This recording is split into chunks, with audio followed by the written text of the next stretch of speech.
नमस्कार दोस्तों, मैं हाजिर हूँ आपके प्रश्नों के लिए।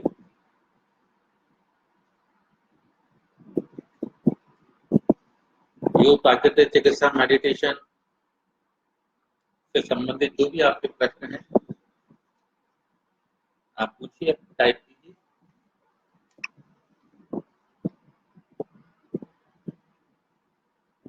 कल एक प्रश्न रह गया था, पूछा गया था अल्सर क्या है।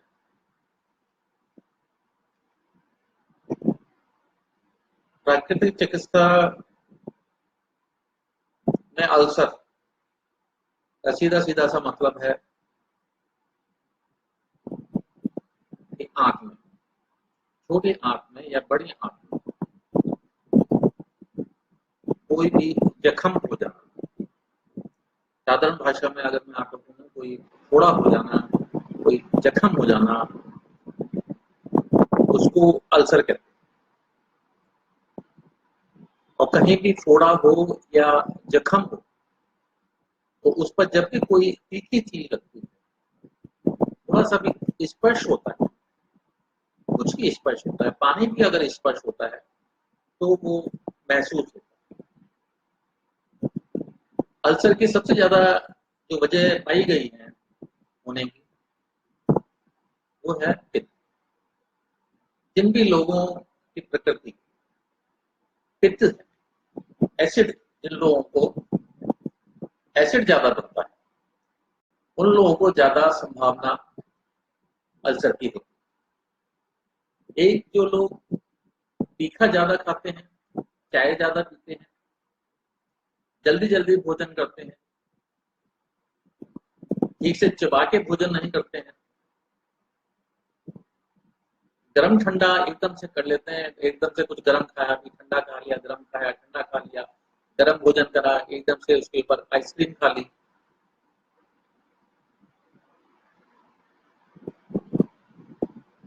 तो जिनको भी जब भी शुरुआत होती है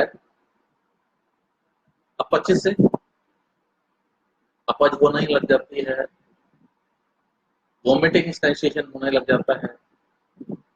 आप सबका स्वागत है, आप जितने भी सब शामिल हो रहे हैं, आप सबका स्वागत है। आप सबका धन्यवाद शामिल होने के लिए। आपका जो भी प्रश्न है आप टाइप कीजिए। धन्यवाद संजीव जी, शैलेश जी, महेश जी, मनोज जी, काफी लोग शामिल हुए, आप सभी का धन्यवाद। तो अल्सर सीधा सा मतलब है कि आपके छोटी आंत या बड़ी आंत में कहीं जख्म हो गया या फोड़ा हो गया। और लक्षण जब इसके शुरू होते हैं तो शुरू में आपको अपच महसूस होती है, इंडाइजेशन महसूस होती है, वॉमिटिंग सेंसेशन होती है, लगता है उल्टी आएगी। कभी आप तीखा खा लेते हैं कुछ, तो वो अंदर चुभता है, लगता है, महसूस देता है। ये सब अल्सर होने की या होने की संभावना की तरफ इंगित करते हैं। तो कोशिश कीजिए कि ज्यादा चटपटा ना खाएं, चाय ना खाएं, चाय ना पिए। एसिड अगर आपको बनता है तो कुंजल एसिड को खत्म करने के लिए, पित्त को खत्म करने के लिए हमारे योग प्राकृतिक चिकित्सा में सबसे महत्वपूर्ण एक क्रिया है, जिससे पित्त दोष दूर होता है, जिनको एसिडिटी बनती है। और जो लोग भी ज्यादा चाय पीते हैं, ज्यादा गरिष्ठ भोजन करते हैं, ज्यादा मसालेदार भोजन करते हैं, गर्म ठंडा ज्यादा खाते हैं, इनको इंडाइजेशन की प्रॉब्लम है, जिनको गर्मी की प्रॉब्लम है, जिनको हाई ब्लड प्रेशर रहता है, जिनको स्ट्रेस रहता है, उनको कुंजल अवश्य करना चाहिए। कुंजल आप सभी जानते होंगे, कुंजल फिर भी मैं आपको बता दूं। कुंजल में हम काग आसन पर, जिस पोस्चर में हम इंडियन टॉयलेट में बैठते हैं, उस पोस्चर में बैठकर पानी पिया जाता है, कोसे से थोड़ा सा गर्म। थोड़ा सा गर्म जो है पानी पीते हैं, लगातार पीते हैं, ज्यादा से ज्यादा पीते हैं, जितनी कैपेसिटी होती है उतना पीते हैं, और खड़े होकर वॉमिट करते हैं, निकालते हैं। कई बार वॉमिटिंग अपने आप शुरू हो जाती है। वॉमिटिंग अगर नहीं होती है तो मुंह में उंगली डालकर ज्यादा से ज्यादा अंदर आप उंगली डालते हैं तो वॉमिटिंग सेंसेशन हो जाती है और पानी बाहर निकल जाता है। फूड पाइप, पूरा फूड पाइप कुंजल के द्वारा हम क्लीन करते हैं, आमाशय क्लीन करते हैं। बैठकर पानी पिया जाता है, गर्म पानी, और खड़े होकर निकाला जाता है, इसको हम कुंजल कहते हैं। कुंजल बहुत ही महत्वपूर्ण क्रिया है अल्सर के लिए भी और सभी रोगों के लिए। हम सभी क्या करते हैं, भोजन करते हैं, कुछ भी लेते हैं, जो लेना है, जो खाना है, जो नहीं खाना है, वो भी सब हम खाते रहते हैं, क्योंकि हमें पता नहीं है कि हमने क्या लेना है, हमारे शरीर के लिए क्या जरूरत है, हमारी जो शरीर की प्रकृति है उसके अनुसार हमें क्या खाना चाहिए, क्या नहीं खाना चाहिए। तो अनजाने में हम जो है कुछ भी भोजन के रूप में ले लेते हैं। अब वो हमारे फूड पाइप को, हमारे आमाशय को और हमारे पूरे सिस्टम को आगे दिक्कत करता है। तो उसके लिए कुंजल मैं सभी को प्रेस्क्राइब करता हूँ। हमारे जितने पेशेंट हैं, एक हृदय रोगी भी शुरू के हृदय रोगी कर सकते हैं, लेकिन जिनके ऑपरेशन हुए हुए हैं, बाईपास हुए हुए हैं, सीवियर केसेस हैं, या हार्ट की प्रॉब्लम ज्यादा एडवांस स्टेज पर है, तो उनको हम अंडर सुपरविजन ही कराते हैं, वो खुद ना करें। बाकी एक हर्निया वाले ना करें, बाकी सभी कुंजल जरूर करें, और सभी को कुंजल जरूर करना चाहिए। कुंजल ऐसी एक क्रिया है, कुंजल मैंने आपको बताया गर्म पानी बैठकर पिया जाता है और खड़े होकर निकाला जाता है। बहुत ही प्राकृतिक चीज है, सिर्फ हम गर्म पानी यूज कर रहे हैं, कोई उसमें केमिकल नहीं डाल रहे हैं, कोई दवाई नहीं डाल रहे हैं, कुछ भी नहीं। सिंपल 5 तत्व, मिट्टी, पानी, धूप, हवा, आकाश, इन 5 तत्वों में से हमारा शरीर बना है। पानी बहुत महत्वपूर्ण एक तत्व है। सिर्फ पानी के प्रयोग से, जल के प्रयोग से, सिर्फ गर्म पानी को बैठकर हम पी रहे हैं, ज्यादा से ज्यादा पी रहे हैं, पिया नहीं जाता है, कोशिश करते हैं ज्यादा से ज्यादा पीने की। कम से कम 1 जग अवश्य पिए अगर आप चाहते हैं कि आपका फूड पाइप, आपका आमाशय ठीक से क्लीन हो। तो कम से कम 1 जग का मतलब 1.5-2 लीटर तो पीना ही पीना है, जबरदस्ती पीना। फिर आदत हो जाती है, शुरू में दिक्कत आती है, फिर तो लोग 2-2, 3-3 जग भी पी जाते हैं, लेकिन शुरू में 1 जग 1.5-2 लीटर के आसपास आपको गर्म पानी पीना ही पीना है। कोशिश करें, ज्यादा से ज्यादा क्या होगा, वॉमिटिंग शुरू हो जाएगी या पानी निकलना शुरू हो जाएगा, तो पानी तो निकालना ही है, तो इसलिए जबरदस्ती पी, कोसे से थोड़ा सा गर्म, गुनगुना जिसे कहते हैं, गुनगुने से थोड़ा सा गर्म। थोड़ा सा गर्म हम इसलिए पीते हैं ताकि वॉमिटिंग सेंसेशन बनने में, उल्टी होने में आसानी रहे। थोड़ा सा गुनगुने से, कोसे से थोड़ा सा गर्म पानी जब हम पीते हैं तो वॉमिटिंग सेंसेशन इजीली हो जाती है। वॉमिटिंग सेंसेशन इजी हो जाए इसलिए गर्म पानी पिलाया जाता है। सिर्फ पानी पिलाकर हम कई बीमारी, मेरा अनुभव है पिछले 38 सालों का, कि सिर्फ कुंजल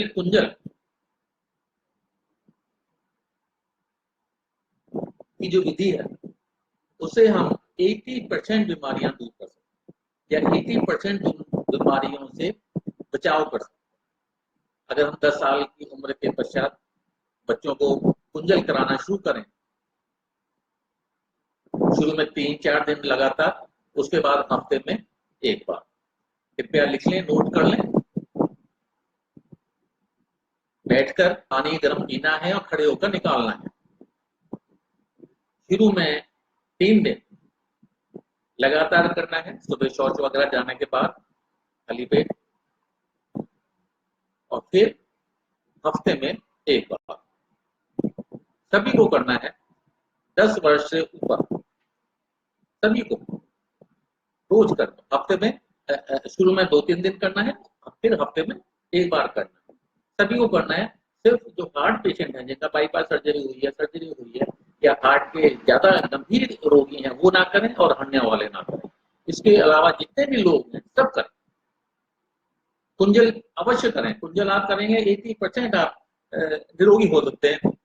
80% रोगों को दूर कर सकते हैं। 80% जो बीमारियां उनको आप ठीक कर सकते हैं सिर्फ कुंजल से, सिर्फ पानी के प्रयोग से, सिर्फ गर्म पानी पीना है होने का, सिर्फ एक ही क्रिया। और भी हमारी क्रियाएं होती हैं तो मैं आपको बताता ही रहता हूँ। लेकिन आज अल्सर की बात हो रही थी, अल्सर पूछ रहे थे, तो जो देर से शामिल हुए उनके लिए मैं हल्का हल्का एक बार बातें बता दूं। अल्सर का मतलब है कि आंत में, छोटी आंत में, बड़ी आंत में फोड़ा हो जाना या जख्म हो जाना। और कोई भी चीज है जख्म, फोड़ा जो है उस पर कोई भी चीज, एक किसी पानी भी लगता है तो जो ज्यादा चाय पीते हैं, ज्यादा ग्रीस भोजन करते हैं, ज्यादा मसालेदार चीजें खाते हैं, उनको ये प्रॉब्लम हो जाती है। तो अल्सर में ज्यादा से ज्यादा कोशिश करें की वजह से, एसिड की वजह से अल्सर का निर्माण होता है। वजह और भी कई हैं, लेकिन मेन मेन वजह ये है कि आपकी एसिड की वजह से होता है, पित्त की प्रकृति की वजह से होता है, ज्यादा चाय पीने की वजह से होता है, ज्यादा मसाले वगैरह कम कर दीजिए और कुंजल जरूर कीजिए। अल्सर के रोगियों को कुंजल अवश्य करना चाहिए। आप सभी शामिल हुए, आपका कोई किसी का प्रश्न है?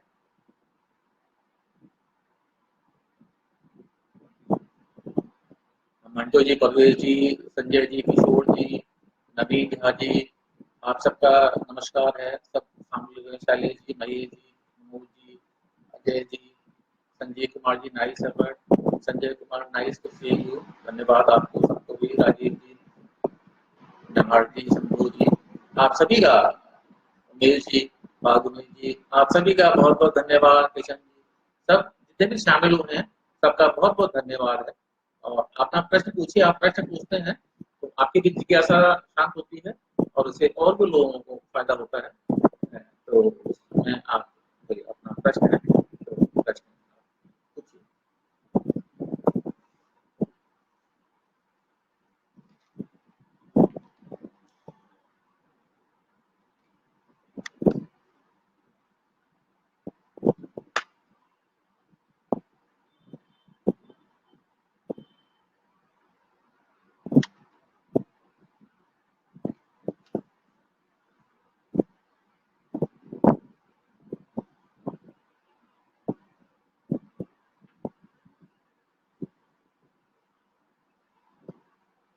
मेडिकल साइंस बहुत उन्नति कर गया है।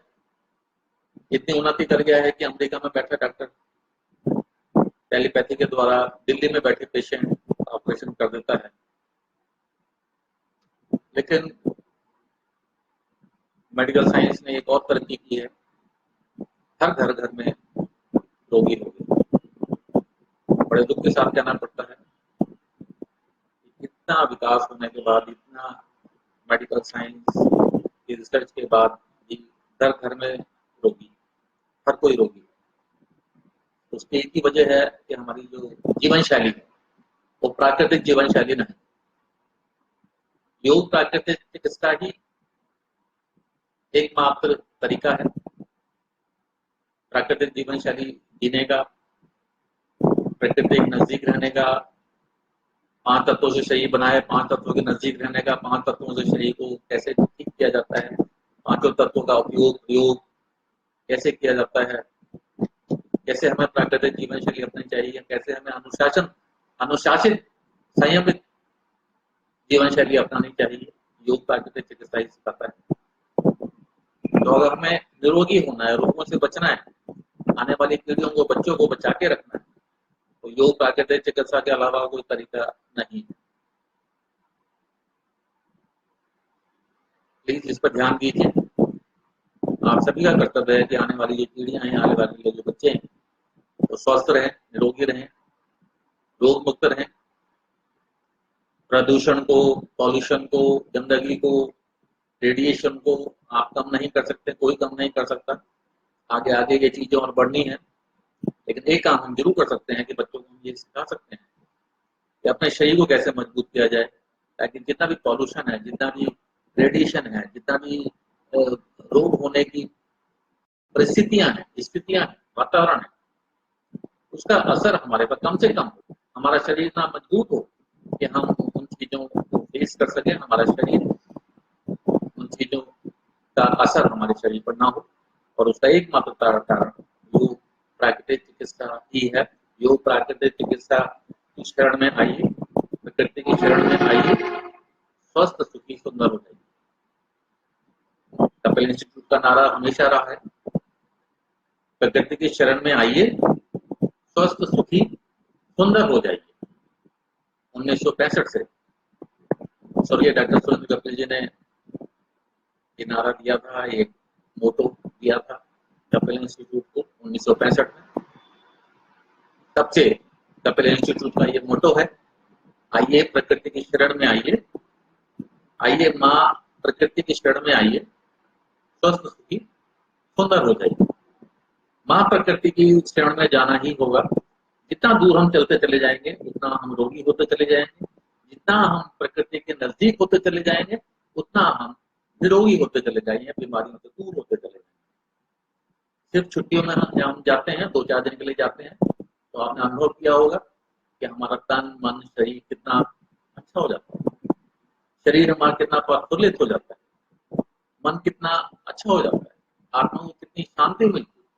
क्यों? क्योंकि शरीर मन आत्मा तीनों का सामंजस्य, तीनों का असर एक दूसरे पर पड़ता है।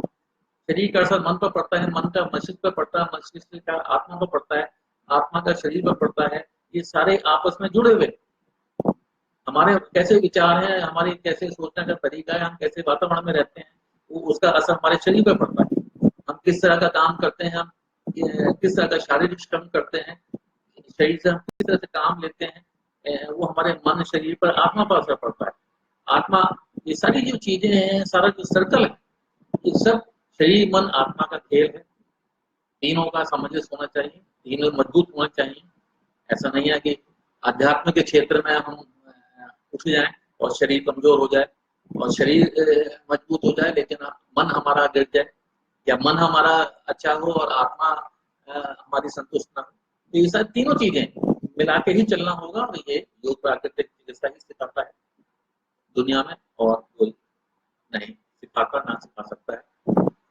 इसलिए आप कोशिश करें, योग प्राकृतिक चिकित्सा के बारे में जानें ज्यादा से ज्यादा, योग चिकित्सा को अपनाएं, योग चिकित्सा को अपनी जीवन शैली में अपनाएं, बच्चों को समझाएं, बच्चों को बच्चे योग प्राकृतिक चिकित्सा से दूर होते जा रहे हैं।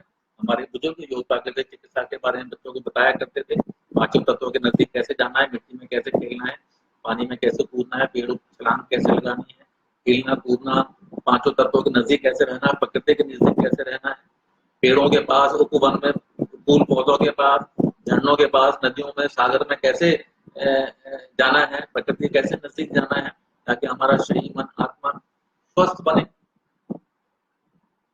लेकिन हमारी तरफ से ये गलती हुई है कि हमने अपने बच्चों को ये चीज नहीं सिखाई, प्रकृति के नजदीक अनुशासित जीवन शैली, प्राकृतिक जीवन शैली अपनाने के लिए उनको प्रेरित नहीं किया। तो उसका परिणाम है कि हमारे बच्चे बीमार हैं, सब बीमार हैं। हर किसी के घर में चले जाइए, हर घर में रोग। योग प्राकृतिक चिकित्सा को अपनाइए, खुद भी स्वस्थ होइए, आने वाले जनरेशन को भी स्वस्थ करें।